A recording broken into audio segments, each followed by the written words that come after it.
I just found out my wife of 10 years secretly transferred $250, $0 from our joint account to her sister's name before filing for divorce, and now she's claiming I'm legally entitled to nothing. How is this even fair? I never thought I'd be the guy posting a story about a wife cheating on him, but here I am. Honestly, the whole thing feels like a bad movie. It started with little things, missed calls, odd messages, her being unusually secretive about her phone. But what really tipped me off was the sudden change in her behavior. Jessica, my wife, had always been a bit high maintenance, but lately she'd become downright cold and dismissive. She stopped wanting to have sex, started leaving her phone around more often, and I caught her in little lies that didn't add up. We'd been married for 10 years, and I thought I knew everything about her. We had a nice life, or so I thought. I worked as a project manager at a construction firm, and Jessica was a stay-at-home mom with 2 kids. Money was tight sometimes, but we managed. I never suspected anything was wrong, until I started noticing her hiding her phone, deleting texts, and taking calls in the bathroom or when she thought I wasn't looking. One day, I decided to check her phone when she went to the grocery store. I didn't do it out of suspicion at first. I just wanted to see if she'd left it unlocked or if she was hiding something. That's when I found a string of messages between her and some guy named. At first, I thought it was innocent, just some flirtatious banter maybe. But then I saw the pictures. Not just texts, but explicit photos. They were clearly having sex, him sending her pictures of his dick, her sending back provocative shots. My stomach dropped. I felt like I'd been punched in the gut. I couldn't believe it. My wife Jessica was cheating on me with some guy I'd never even heard of. I kept scrolling through the messages, trying to process what I was seeing. There was talk of meeting up, sneaking around, and even plans to go on a trip together. I felt so betrayed. How long had this been going on? Was I just blind, or did she think she could hide it forever? That night I couldn't sleep. I kept replaying everything in my head. The woman I loved, the woman I shared a bed with, was betraying me. And not just emotionally. She was screwing around with some guy while I was at work or with the kids. I felt a mix of anger, sadness, and disbelief. I wondered how she could lie so easily, say she loved me, and then do this behind my back. I didn't even know who she really was anymore. The next morning, I decided I had to confront her. I couldn't go on pretending everything was fine. I sat her down after breakfast, tried to keep my voice steady, but inside I was raging. I told her I knew about the messages. Her face went pale for a second, then she started with her usual bullshit, saying I was overreacting, that it was just a stupid flirtation, that was just a friend she'd been talking to because she was lonely. She claimed it meant nothing, that she'd never actually cheated on me, that it was just a mistake. I asked her how she could do this to us after 10 years. She looked me dead in the eyes and said, "You don't understand, I was just having some fun. It's not like I was leaving you, it's not a big deal." That's when I saw the bitchiness in her tone, the way she dismissed everything. She made it sound like I was overreacting, like I was crazy for being upset. But I was furious. How could she so casually dismiss what she'd done? How could she lie so convincingly? I felt my blood boiling. I wanted to scream, to shake her, to make her see how much she'd hurt me. But I kept my cool, told her I needed some time to think. I went into the other room, closed the door, and just sat there staring at the wall. My mind was racing. I was trying to hold back tears, trying to process the betrayal. I kept asking myself how I missed all the signs, how I didn't see what she was doing. I wondered if she'd been cheating on me for months, maybe even years. It was only the beginning of what would become a long, painful journey. I knew I had to decide what to do next, whether to forgive her, to try and save what we had, or to cut ties and move on. But one thing was clear. My trust was shattered, and everything I thought I knew about my marriage was a lie. After that confrontation, everything changed. I felt numb, like I was walking around in a fog. Jessica kept insisting she hadn't meant for it to go this far, that it was just a mistake, a moment of weakness. She cried, she begged me to forgive her, said she loved me and didn't want to lose everything we built. But how could I trust her after seeing those messages, after knowing she had been sneaking around for who knows how long? It felt like a punch to the gut every time I thought about it. In the days that followed, I started digging into her phone more. I needed to understand the depth of her betrayal. I found out she'd been seeing for at least 6 months. They met secretly in hotels, gone on trips, and had sex multiple times. I also discovered she'd transferred a huge chunk of our savings, 250,000, to her sister Lisa under some fake pretenses. That was the final straw. She was planning to leave me, and she was already lining up her escape route. I couldn't believe she'd done all this while pretending to be the perfect wife. She was bitchy, manipulative, and so good at hiding her true self. She kept lying, telling me she was just bored, that was just some guy she met at work, and that she never wanted to hurt me. But I saw through her lies. She was a master at pretending to be innocent, but her actions spoke volumes. She was cold, calculating, and completely unfaithful. I started to think about revenge. Not some petty revenge, but something that would make her regret everything. I wanted her to feel the pain she'd caused me, to understand what it felt like to be betrayed so thoroughly. I knew I had to be smart about it, though. I couldn't just blow up everything without a plan. I needed to gather evidence, make her think she was still in control, and then hit her where it would hurt most. One night, I stayed up late going through her emails and bank statements. I found even more disturbing things.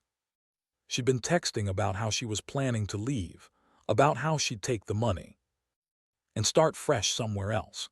She'd even mentioned divorce papers, trying to frame it as her idea, as if I was the one pushing her away. The realization that she'd been plotting her escape for months made my blood boil. She was so convincing, so bitchy and manipulative that I almost doubted myself. But I knew the truth. I started to put my plan into motion. First, I hired a private investigator to follow her and get concrete evidence of her affairs. I needed proof that couldn't be dismissed. While that was happening, I also started to look into her sister, Lisa. I knew Lisa was complicit in helping Jessica hide money and cover her tracks. I wanted to make sure I had everything on record, everything I could use later. Meanwhile, Jessica kept trying to spin her stories. She'd come home, act innocent, and accuse me of spying on her or being paranoid. She'd say I was overreacting, that I was just jealous. But I was. I knew the truth. I knew she was cheating, stealing, and planning to leave me with nothing. The more she lied, the more determined I became to expose her fully. I remember the night I caught her in the act again. I was at home going through some old emails when I saw a new message from they arranged to meet at a hotel downtown. That was it. I couldn't take it anymore. I took screenshots, saved all the evidence, and decided I'd confront her with everything. I wanted her to see I wasn't stupid, that I knew everything. I wanted her to understand that I was prepared to fight for what was mine. That's when I started drafting my plan for revenge. I wasn't going to just walk away quietly, not after all this. I wanted her to feel the same betrayal she'd inflicted on me, to see her lose everything she thought she had, her marriage, her money, her reputation. I was done being the nice guy. I was done being the fool. Jessica had pushed me to the edge, and I was about to make sure she paid for it. But even as I prepared, a part of me still hoped she'd come clean, that maybe we could fix this. Deep down, I knew that was a long shot. The betrayal was too deep and the damage was done. Still, I had to figure out the next steps carefully. I couldn't afford to make mistakes. I needed to be strategic if I was going to make her regret ever crossing me. The more I uncovered, the clearer it became that Jessica was a master manipulator. She had spun her web so tightly around her lies that I almost doubted my own instincts. But I had the evidence now, screenshots, bank statements, the private investigator's report, and I knew I had to act fast before she managed to cover her tracks even more. The thing that angered me the most was how she kept acting like she was the innocent victim, trying to turn things around to make me look like the bad guy. That bitchy attitude, the way she dismissed my feelings, she was good at it. But I was done falling for her lies. I started planning my revenge in secret. I didn't want her to see it coming. I knew she'd be expecting some kind of confrontation, but I was going to hit her where it hurt most, her reputation, her sense of security, and her sense of control. I reached out to a lawyer, someone who specialized in divorce and asset recovery. I wanted to make sure that when I did go after her, I'd be prepared to fight for every penny, especially that $250, $0 she transferred to her sister's account. That amount wasn't just money. It was my future, my security, and the trust I thought we shared. In the meantime, I kept gathering more evidence. I installed a keylogger on her laptop, just to see if she was still talking to or anyone else behind my back. She was. I saw messages from her where she was talking about how she'd finally be free from me, how she was planning to leave with the money, and how she'd start a new life. The worst part was how nonchalant she was about it, like I didn't exist, like I was just some obstacle she needed to get rid of. That bitchy, cold attitude she had was so different from the Jessica I married. I'd never seen her so ruthless. One night, I decided it was time to confront her again, but this time with a plan. I waited until she was out at her sister Lisa's house, then I went through her phone one last time. I found more proof of her. Affair photos, sexy messages, plans to meet again. I was furious. I took everything I could find, then called my lawyer to set up a meeting. I told him I wanted to file for divorce immediately, and I wanted to freeze all her accounts and assets before she could move any more money around. Jessica's reaction was priceless. When I told her I knew everything, she played the victim card again, saying I was crazy, that I was spying on her, that I was ruining her life. She started crying, acting all innocent, but I didn't buy it. I saw right through her. I knew she'd been planning her escape for months. Her bitchy attitude was on full display as she accused me of being controlling and paranoid. That was her favorite line, trying to make me feel guilty for catching her. But I wasn't feeling guilty. I was feeling betrayed, furious, and ready to take back what was rightfully mine.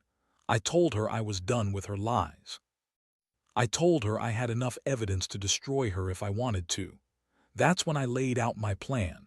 I was going to fight for custody of the kids, force her to give back the money she stole and make sure she paid for her betrayal.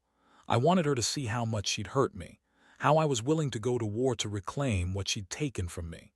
My words seemed to hit her hard, but she still kept denying everything, trying to act like she was the victim.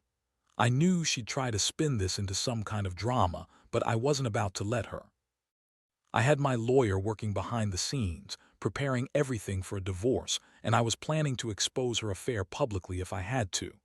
I wanted her to feel the same betrayal I had, like her world was collapsing around her. That bitchy attitude she had, so dismissive, so manipulative, was going to be her downfall. I was done being the good guy. This was about justice, and I was going to get it. The day I filed the papers, I felt a strange mix of relief and anger. Jessica was furious, of course. She tried to guilt-trip me, to call me every name in the book, but I stayed calm. I knew I was doing the right thing. I had enough proof now to make sure she'd never get away with what she'd done.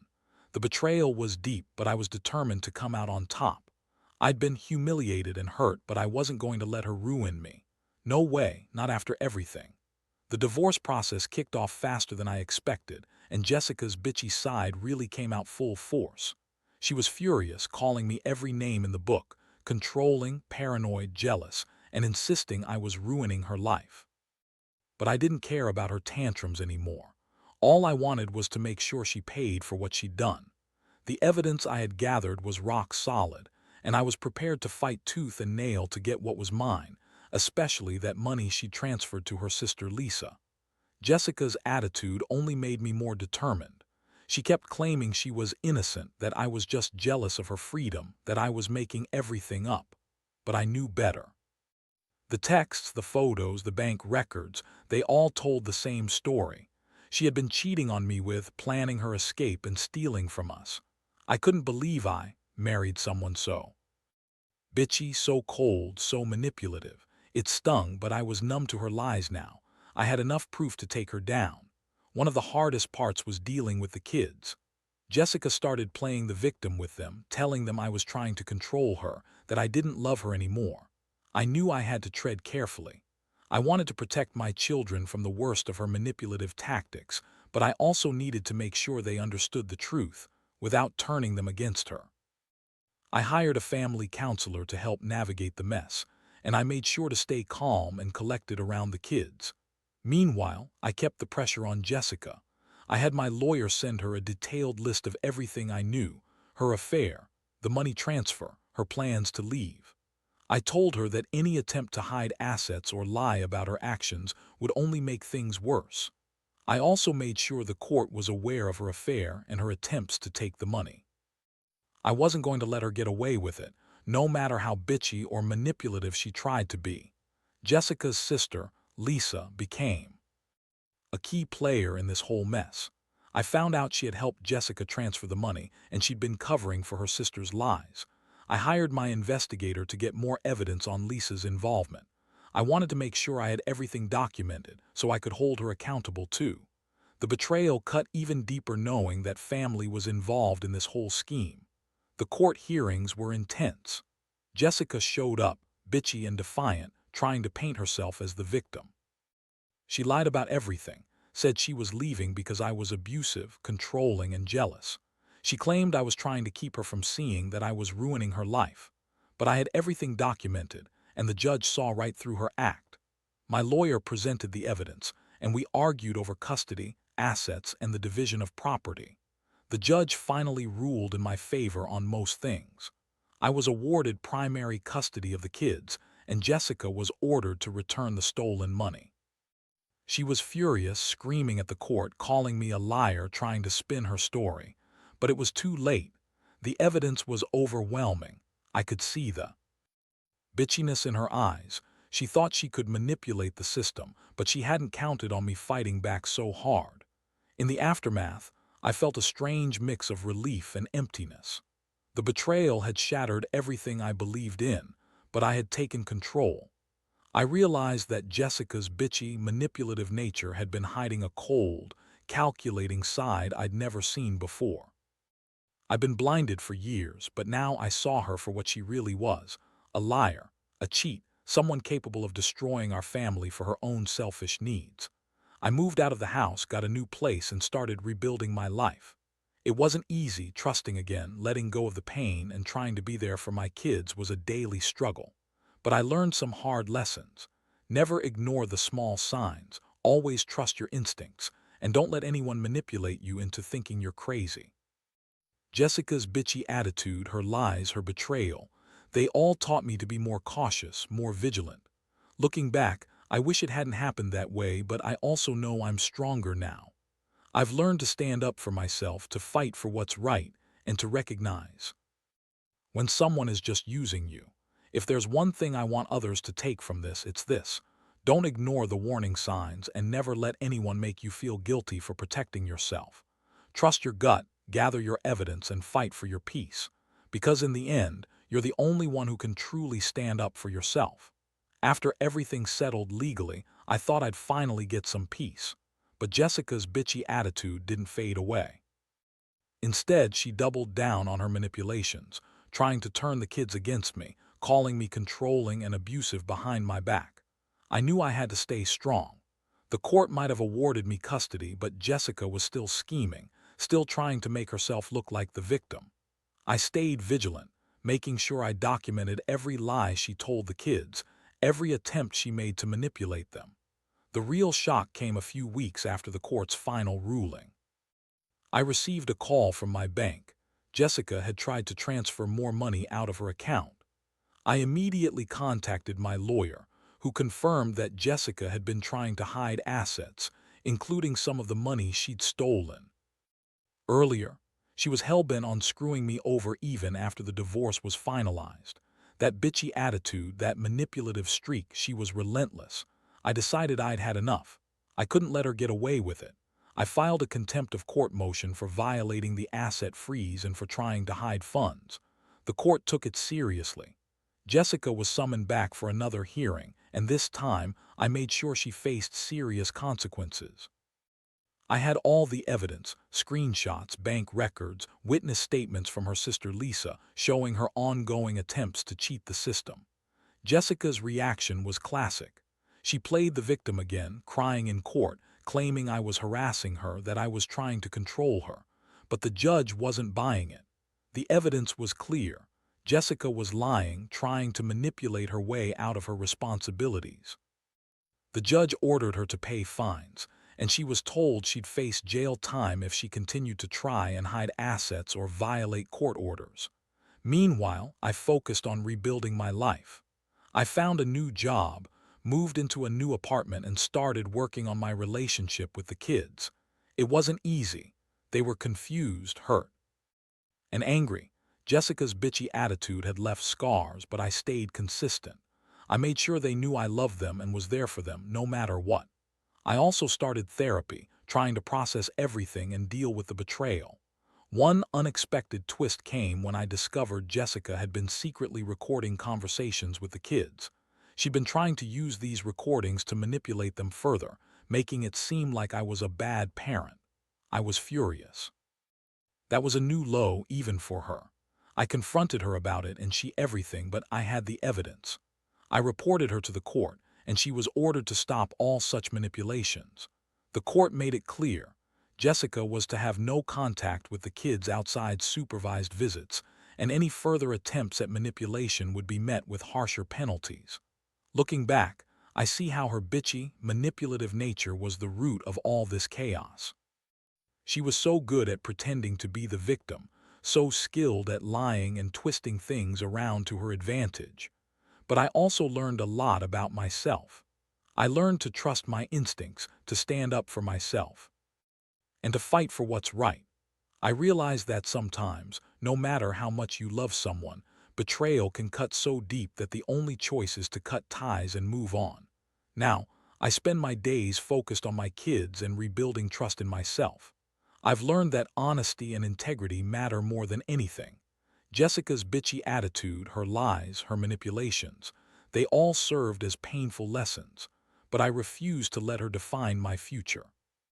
I've come out stronger, more cautious, and more determined to protect myself from people who only want to use and manipulate me. If there's one thing I want anyone reading this to understand, it's this. Never ignore the red flags and always fight for your own peace, even if it means walking away from someone you once loved. Because in the end, your own well-being has to come first. Now that everything's done, well, mostly, I find myself reflecting on how much I've changed. Jessica's bitchy, manipulative attitude, her lies, her betrayal, none of it I ever expected from someone I loved for 10 years. But I also learned a lot about myself in the process. I learned to trust my instincts, to see through the bullshit and to stand up for what's right, even when it's the hardest thing to do. The biggest lesson I've taken away is that you can't fix some people, no matter how much you want to. Jessica was always good at pretending to be the victim, good at hiding her true nature behind a bitchy smile and manipulative words. But the truth came out and I had to face it. That pain, that sense of betrayal, it's still there, but I've learned to live with it. I've also learned that sometimes the best thing you can do for yourself is to walk away, to cut the cord and start fresh. My relationship with the kids is stronger than ever. I make sure they know they're loved, that they're safe. I keep a close eye on Jessica's attempts to manipulate or control, and I stay vigilant. I've also started focusing more on myself, career, my health, my passions. I refuse to let her or anyone else drag me down again. I've become more cautious, more aware of red flags, and more determined to protect my peace. Looking back, I realize how blind I was for so many years. I ignored the signs, excused her bitchy attitude, and convinced myself that she was the woman I married. But she was never that person. Behind the bitchy mask was someone cold, calculating, and selfish. The betrayal cut so deep, but I refused to let it define me. I've come out of this stronger, more resilient, and more aware of what I deserve. To anyone out there going through something similar, trust your gut. Don't ignore the small signs. If someone shows you their true colors, believe them. You don't have to stay and suffer through the lies and manipulations. Fight for your peace, protect your future, and never let anyone make you feel guilty for doing what's best for you. Because in the end, your happiness and integrity are what matter most. And if you stay true to yourself, you'll come out of it stronger, just like I did.